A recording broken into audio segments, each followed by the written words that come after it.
Marketing makes all the difference in the world. So it's the number one skill that everyone needs to learn because it is personal development. It's really about being better every day and being better in everything you do. So you don't have to figure out the how. You got to figure out what is it that you're going after. We are at Affiliate Takeover. I'm here with Marisha Lakhiani. Yeah, Is that right? Right. Perfect. From Mindvalley, the Chief Growth Officer. Thanks for joining me. Nice to be here. First day of the event. How do you feel like today has been so far? I really think it's been amazing. I feel like the turn up in the room has been incredible. It was really nice to see people standing around. Like the room was full. Nice. And then the kind of people that showed up. So the conversations that I've been having have been incredible as well. Like people really playing big. That's really cool. And you go to a lot of events. Like I think I saw you first met you when you were speaking at Affiliate World in Dubai just a few months ago. I'm sure you've been to countless others too. Yeah. How did you first get into this online industry, internet marketing world? Oh, wow. That's a really good question. So it started off with me going to one traffic. So I've been an entrepreneur my whole life. When I first started, when I was 6, I was selling T-shirts. I would just design my own T-shirts and mark it up by 400% and then sell it to people that I knew. So I always had the spirit of I can make money out of anything. And then me and my brother were selling memorabilia on eBay, Star Wars memorabilia on eBay. We would buy things at flea markets and triple the price and just doing some crazy shit like that. So I've always been very fascinated with this world, this hustle of how people can make money so fast. And then I had my own startup. So my own startup was called Stemple. It was a mobile loyalty app. And basically we had small to medium businesses on this app and we localized it. It was in 5 different countries. And that was scaling really well, but I had a falling out with my business partners. And that's when I really realized the difference of creating your own business and doing it on your own terms versus trying to please everyone in a business setting. So I sold my share in that business. I was not seeing eye to eye with the founders because of just the direction that we're taking it in. I wanted to make it a subscription. They didn't. I wanted to build a community. They didn't. So it's all the things that are relevant today. They couldn't see that far. Why do you think that was? Were they very short-sighted with the numbers you were doing at that time? Yes. Or? So that, and also they were all in their 60s and I was in my 20s. So that they weren't giving me the credit that I deserved, because I was speaking to customers. I was doing a lot of the business development and the marketing. So I had all of the intel of what people actually wanted. What did they want to see in the product? What were the objections? And I wanted to kind of build that into the product. They were not seeing that because they were not talking to customers. That's the number one rule of marketing, right? So then I sold my share, I joined, and then at that time my mom passed away. So my mom passed away. For the first time in my life, I felt like I was brain dead. I was not myself. My brain was not working. I couldn't come up with ideas. I was not inspired. I didn't want to meet anyone. I kind of cut off a lot of my friends and family. It was just a really hard time for me. And I was thinking about, okay, how do I become the old version of me that was really inspired, wanting to build things and change the world? And I was 17 and pitching banks to give me money to lend me money to build startups. Yeah. So I even went on this show and I was pitching in front of seasoned investors, a Shark Tank, and I was 16. So I wanted to be that person again. And the only company in Malaysia that has that culture is Mindvalley. So I started off with that. I applied there. I got a job within 2 weeks, which is the fastest anyone's ever gotten a job there. And I think they gave me the job just because of my mobile marketing experience, because no one really had that. It was very new at the time, right? Applied, got the job. And then I just really wanted to be the best. So I wanted to be the best in Mindvalley, the best employee in Mindvalley. And I wanted everyone to vote for me as being the best. So they have this MVP awards, they give out to employees. And I made a promise of I'm going to win every one of them. And every year I kept winning, and I kept getting promoted. And then one thing led to another. I just got obsessed about learning about marketing and building teams and conversion rate hacking and, psychology, all of that stuff.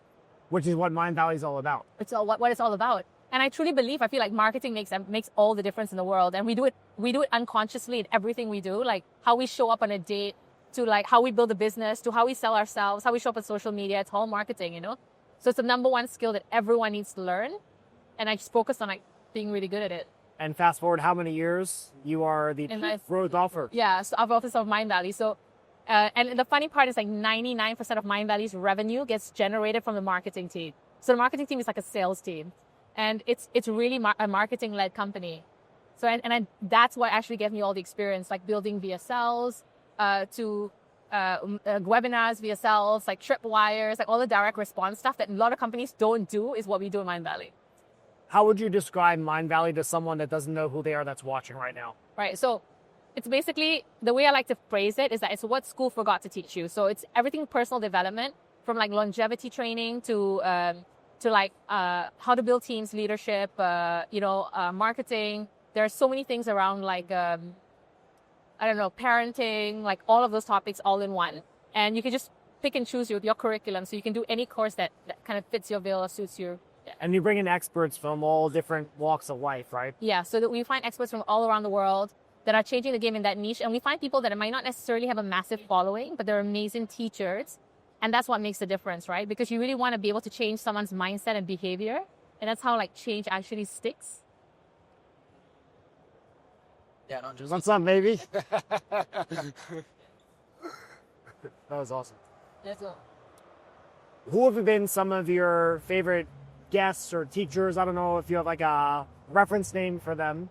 So it's really funny because like Vishen, who's actually my cousin, I really love the way he speaks, and I love the way he delivers his message.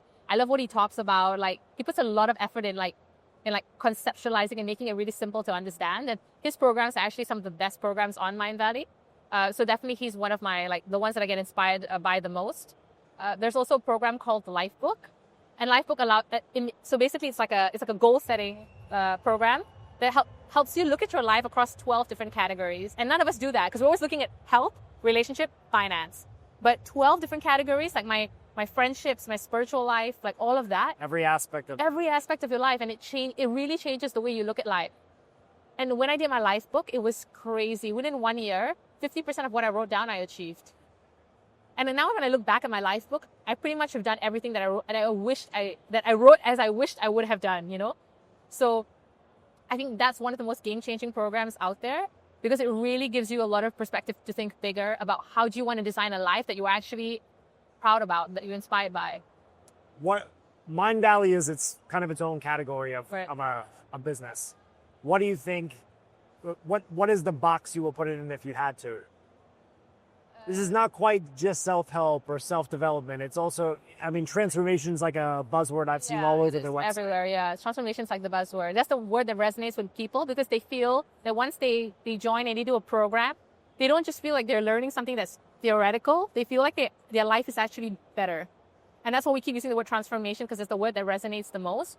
I don't know. I would call it personal development, because it is personal development. It's really about being better every day and being better in everything you do. And I believe like all of us have that in us. Like all of us aspire to be a bit better.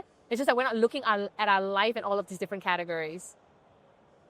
As Chief Growth Officer, what are the things you're mainly responsible for? Like, how do you grow Mindvalley? Honestly, I'm just responsible for revenue and profitability. Like, that is it. My role combines like being like a CMO, like a Chief Marketing Officer, a Chief Strategy Officer, and a Chief Revenue Officer. So it combines all three. So my number one KPIs are how much money does the company make, how profitable is the company, and how efficient is the marketing spend.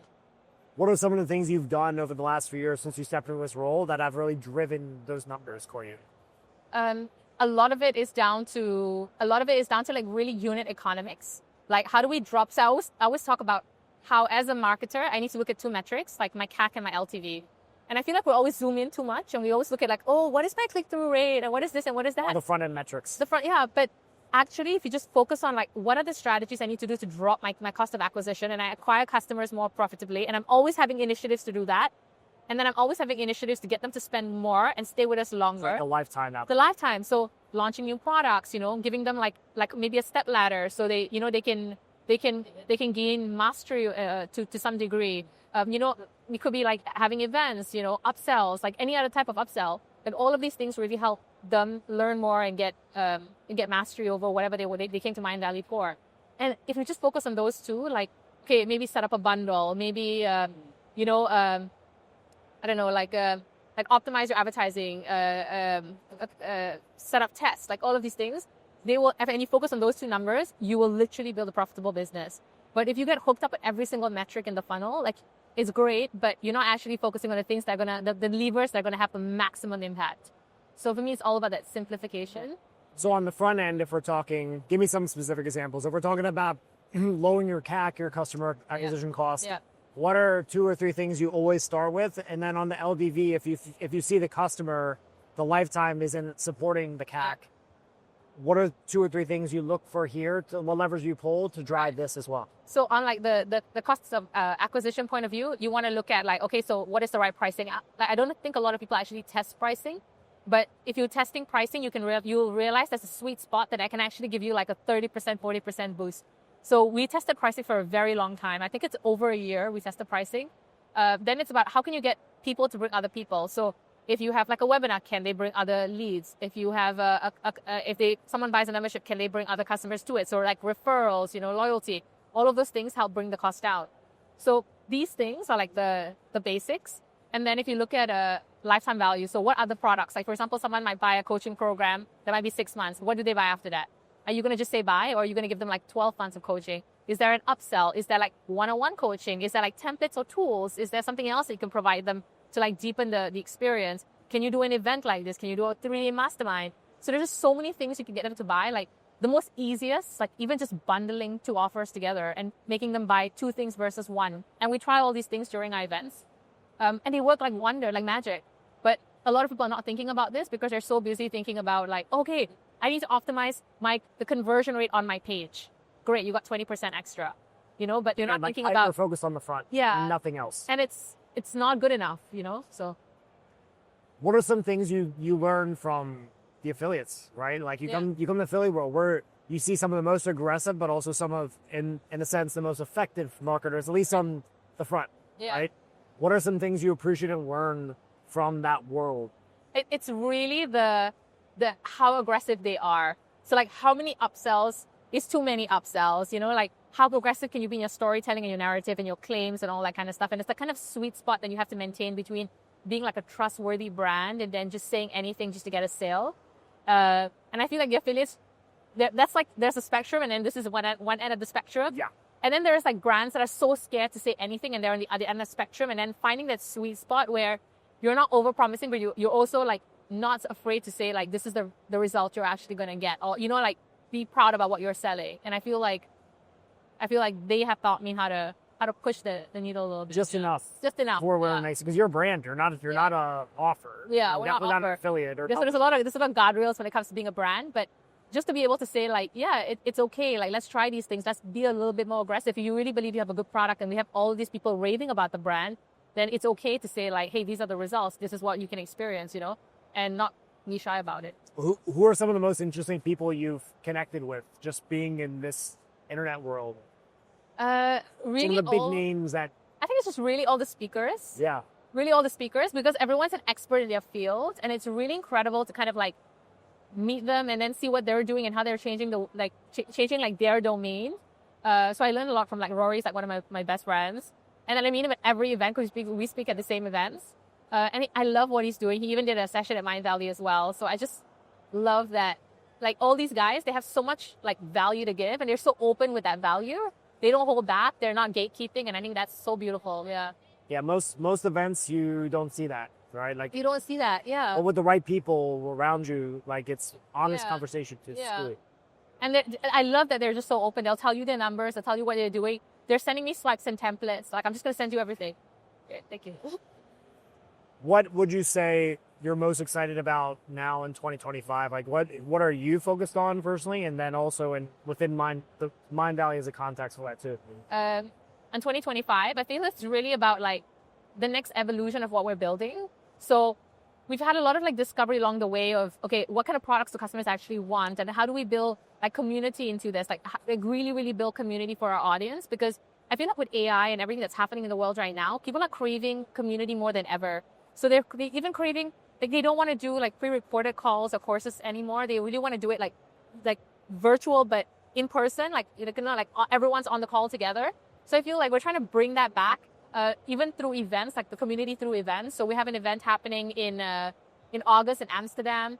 So we're doing a lot of those things, like really bringing back like like community, the It's like physical 10 years like swinging the other way, right? Yeah, now that the everything's other so way. easy online, it's like Yeah. there's a craving and a hunger for the in-person connection. For the in-person connection, and it's so much more special when, like, so for example, we're organizing a longevity event, and we can do this virtual. It's longevity. Like, why does someone need to be in the room physically?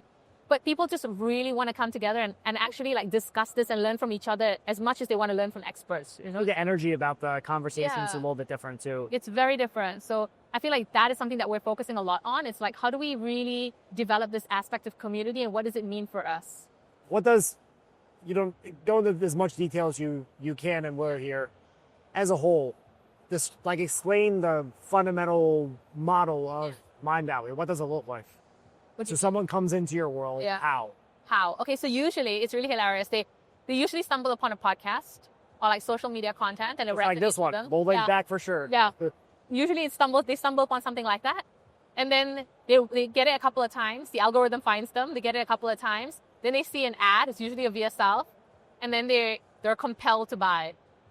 So it's like a membership. It's a membership. Basis. So they usually buy the membership, and then in the membership you can go. There's like 100 programs, so you can go in and you can choose which way you want to grow. So maybe you want to learn AI and it's an AI course, or you want to learn longevity or whatever topic you want to learn. And then what happens is that they get more and more curious and they want to learn more and more. So then they start going for like a more like longer programs. So we have programs that are like 3 months and 5 months. So they start doing more of that. Like, And it could be like one-on-one or a small group or like more class based. Yeah, it's usually group classes, but they're long and it's about one topic. So it's like 5 months on manifesting, 5 months on AI, 5 months on it could be like longevity. So they usually do those 5 months after. Yeah, That's cool. It's Yeah. exciting. What else do we have to look forward to this year with Mindvalley? This year, I think we're actually launching AI as a category. So we're doing a lot of AI programs now. So we launched one this year. We're launching 2 more, and we're gonna launch it. I mean, every year we launch this AI 5-month curriculum, and I feel like that is really helping a lot of people because a lot of our audience they're like entrepreneurs. So they either run small companies where they're small to medium businesses, or they actually have massive companies that are doing like 500 million, and everyone wants to learn AI, and some of them are scared of it, you know. And I always say, like, the worst thing is not actually falling behind on AI. It's actually building the wrong AI. Yeah. You know, that's the worst thing. So what we do is we teach them how to think about the problem, how to think about the business value, how to actually find which problem you are and prioritize which problem you actually want to solve and how to solve that versus trying to get so excited and then build all the stuff that you might actually not need. How has AI changed your organization? Oh my God, we're so ahead. In fact, I went to this Google event in Singapore, and they were giving everyone these cards about like where they rank and how proficient they are with AI. And on the stage, they were like, no one has Pioneer. Like, no one has Pioneer. And then I opened my envelope and it says Pioneer. You know, it's because like we're looking at a lot like measurements with AI. Our campaigns are all run by AI. We're using we have AI agents both across teams. We have AI evangelists that are helping teams like automate and do all these things. Since the beginning, when ChatGPT first launched, we were doing trainings for all our team members. Every week we have AI trainings for our team members so they can learn different tools. So yeah, we're like really, really pushing it forward. And then now we've moved to so there's 3 stages, right?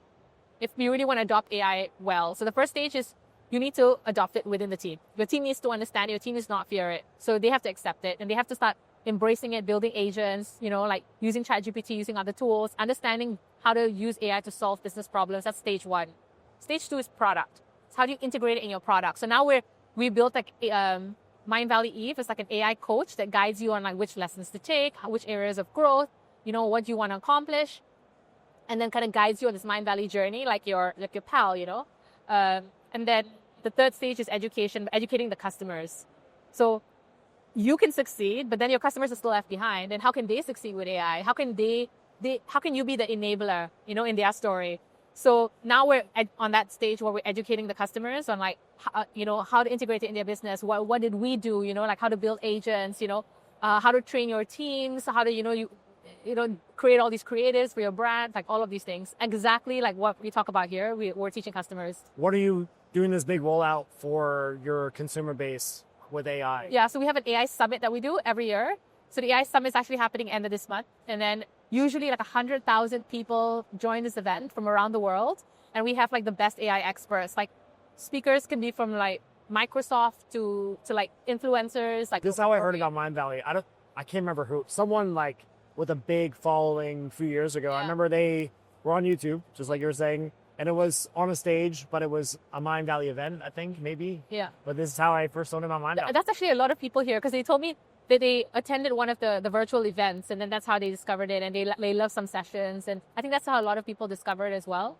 But from what I know, when I speak to people, it's usually podcasts. They always tell me, like, I saw your podcast, I loved it.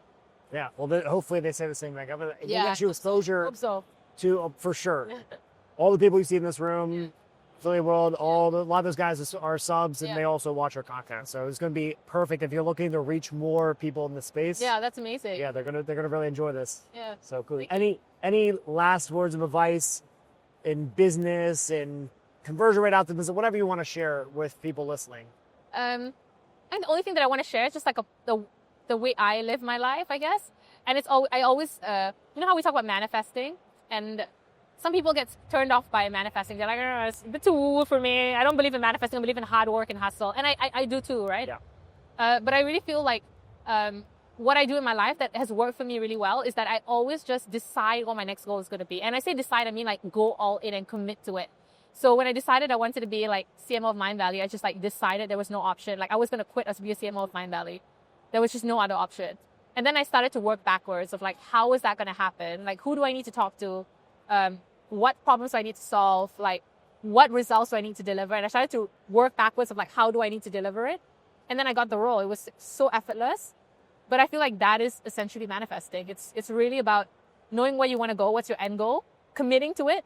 Not saying like, yeah, I really want to, get to like 100K a day as an affiliate. No, but really committing to like, how am I going to get there? How can I reverse engineer like the product, how much I need to spend a day? And then starting to make your brain figure out the solution to get there.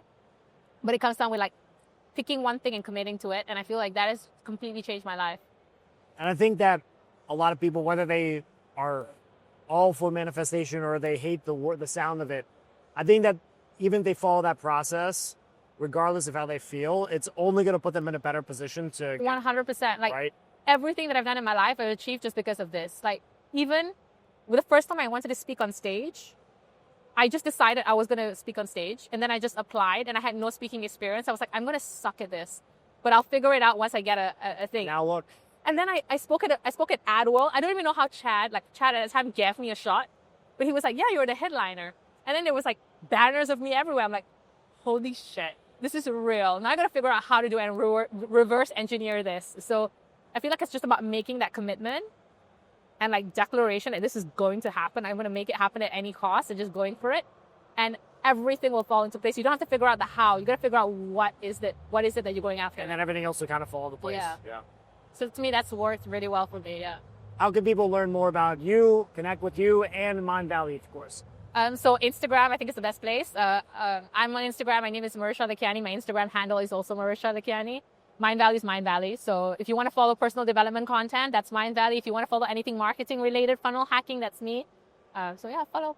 Thanks so much for joining me. Thank you so much. Appreciate you. I really appreciate it. Till next time.